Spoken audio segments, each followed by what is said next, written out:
انا بقالي فتره في سؤال بجد بيؤرقني محيرني. هو ليه الراجل يصرف على ست؟ ليه الراجل يصرف على الست؟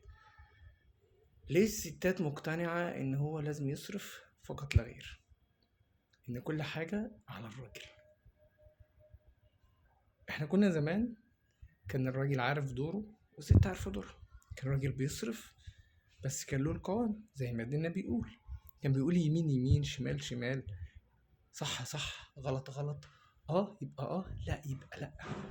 كانش في ست تقدر تكسر لجوزها كلمة علشان عارفة دوره وعارفة دورها وعارفة ان هو قوام. ديننا بيقول ان القوامة له بما انفقوا ماشي حاضر. بس النهاردة يصرف ليه؟ الراجل يصرف ليه على ست عاملة راس براس، عاملة ندية بينها وبين جوزها؟ يقول لها يمين تقول له لا شمال، شمال لا يمين، اعملي لا مش هعمل، روحي لا مش هروح، ما تروحيش لا تروح. تمام. وفي الاخر تيجي تتكلم معاه تقول لك القوامة، هو الدين بيقول ان هو ينفق. طب ما هو بينفق. طب والقوامة؟ لا ما انا زيه. طب دورك وحقوقه عليكي.